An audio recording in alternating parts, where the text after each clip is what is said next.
हे एक पान पावसाळ्यात ठरते वरदान, सर्दी खोकल्यावर गुणवान. आयुर्वेदामध्ये खूप महत्त्वाचं स्थान ज्या पानांना आहे ना, ती पानं आपण व्हिडिओमध्ये पाहत आहोत. या पानांनाच आपण नागवेलीची पानं म्हणजेच खाण्याचं पान किंवा विड्याचं पान असंही म्हणतो. याचे अनेक फायदे आहेत. त्यापैकी महत्त्वाचे काही फायदे आपण पाहणार आहोत, जे विशेषतः पावसाळ्यामध्ये जे आजार आपल्याला बहुतांश होतात, त्या पावसाळ्यातल्या आजारांना दूर ठेवण्याचं काम हे नागवेलीचं पान करत असतं. प्रामुख्यानं पहिली त्याचा उपयोग आहे ते म्हणजे पचन सुधारणे. नागवेलीच्या पानांमध्ये आढळणारे एन्झाईम्स पचनक्रिया सुधारण्यास मदत करतात आणि हे अन्न पचण्यास सुलभ करते. तसेच पावसाळ्यात जी वारंवार बद्धकोष्ठता होते त्यापासून सुद्धा आपल्याला आराम मिळतो. नंबर 2, दात निरोगी ठेवते. नागवेलीच्या पानांमध्ये असलेले बॅक्टेरियाविरोधी गुणधर्म दात निरोगी ठेवण्यास मदत करतात. हे दातांमध्ये प्लेक आणि पोकळी तयार होण्यास प्रतिबंध करते. नंबर 3, पोटाचे विकार. आता पावसाळा ऋतू म्हटलं की पोटाचे पचनासंबंधीचे वेगवेगळे विकार हमखास होतात आणि मग विड्याची पाने पोटांच्या विकारावर गुणकारी असून त्यांच्या सेवनानं पचनक्रिया सुधारते, तोंडाची दुर्गंधी दूर होते, शरीरातील हानिकारक बॅक्टेरिया या पानांच्या सेवनानं कमी होतात. या पानांचा वापर नेमका करायचा कसा, हे पान खायचं कसं किंवा वेगवेगळे घरगुती उपाय करायचे कसे, हे व्हिडिओमध्ये मी सांगणार आहे. अगदी शेवटी व्हिडिओ शेवटपर्यंत पहा. नंबर 4, कफ आणि वात. आता विड्याच्या पानांचं आयुर्वेदात महत्त्व सांगितलेलंच आहे. वात आणि कफ विकारावरून विड्याचं पान सेवन केल्याने चांगला लाभ होतो. मात्र ज्यांना ॲसिडिटीचा त्रास आहे किंवा ज्यांना रक्तदाब कमी आहे ज्यांचा, त्यांनी या पानाचं सेवन करू नये. उन्हाळ्यात या विड्याची पाने कमी खात असतात, तर ही पाने कोणी खाऊ नये, कोणाला ही पाने चालत नाही, हे सुद्धा आपण या व्हिडिओमध्ये पाहणार आहोत. नंबर 5, श्वसन विकार. नागवेलीच्या पानांचा काढा करून आपण जर पिला तर श्वसन विकार, दमा यावर खूप परिणामकारक आहे.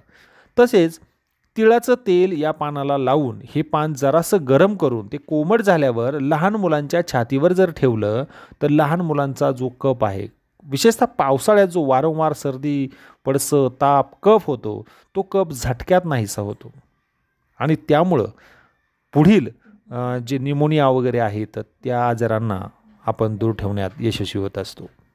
तर म्हणून लहान मुलं या छोट्या छोट्या आजारांपासून पावसाळ्यात जर दूर ठेवायचे असेल तर या पानांचा उपयोगसुद्धा महत्त्वाचा आहे. 5, तोंडाची दुर्गंधी गायब. काही जणांच्या तोंडात बॅक्टेरिया संसर्ग झाल्यामुळे त्यांच्या तोंडाला एक दुर्गंधी येते आणि त्यासाठी तोंडाची दुर्गंधी कायमस्वरूपी घालवण्यासाठी विड्याचं पान आपण खाल्लं पाहिजे. शिवाय नागवेलीच्या पानाचा विडा तयार करताना त्यामध्ये कात, चुना, बडीशेप, इलायची यांसारख्या घटकाचा सुद्धा समावेश करायचा आहे. फक्त तंबाखू मात्र त्याच्यात टाकायची नाही, हे मात्र लक्षात ठेवा. नंतर आहे मायग्रेन, डोकेदुखी. पावसाळ्यातलं जे वातावरण आहे त्यामुळं मायग्रेन, डोकेदुखीचा त्रास हमखास होत असतो आणि मग विड्याचं पान खाल्लं तर हा त्रास मात्र होण्याचं जे प्रमाण आहे ते अत्यल्प होतं. किंवा विड्याच्या पानांचा रस करून तो डोक्यावर जर चोळला, तेलासारखा जर डोक्याला लावला तर लगेचच आपल्याला आराम मिळतो. डोकेदुखी, मायग्रेन बंद होऊन जातं. खोकला, सर्दीपासून आराम देते. पावसाळ्यामध्ये खोकला आणि सर्दी हे हमखास होणारे आजार आहेत, पण नागवेलीच्या पानांमध्ये असलेले काही घटक खोकला, सर्दीपासून आराम देण्यास मदत करतात. श्वसन संस्था निरोगी राहण्यासुद्धा मदत होते. रक्तदाब नियंत्रित करण्यासाठी, हृदयरोगाचा धोका कमी होण्यासाठी सुद्धा हे नागवेलीचं पान फायदेशीर ठरत असतं. ही पानं नेमकी कशी खायची ते पाहूया. घशामध्ये कफ साठून आवाज खरखरतो किंवा बसतो, अशावेळी ज्येष्ठमध पावडर, कंकोळ, मिरी, कात घातलेले विड्याची पाने चावून चघळून खावीत. त्यामुळं घसा, कंठ साफ होतो. डोके जड होणे, दुखणे, सतत शिंका येऊन सारखे नाक गळणे, अशा सर्दीमध्ये विड्याची 2 पाने, चहाची पानं, धने, आले, मिरी यांचा काढा तयार करावा. विड्याची पाने देठासकट खावीत, यानं पोट तुमचं साफ होतं. नागवेलीची पानं खाताना एक लक्षात ठेवा मात्र, नागवेलीच्या पानांमध्ये कॅटेकॉल नावाचं तत्व असतं ज्यामुळं कर्करोग होऊ शकतो. त्यामुळं नागवेलीची पानं मर्यादित प्रमाणातच खावी. सुपारी, तंबाखू, चुना यासारख्या मादक पदार्थांमध्ये सुपारी मिसळून खाणं, पानात मिसळून खाणं हे आरोग्यासाठी हानिकारक आहे. नागवेलीची पाने गरोदर स्त्रिया आणि स्तनदा मातांनी सुद्धा खाऊ नयेत.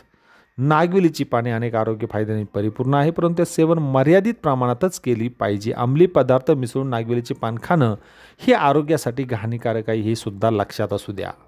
म्हणून हे जे पान आहे ते पावसाळ्यात खरोखर तुम्हाला जर वरदान ठरणार आहे.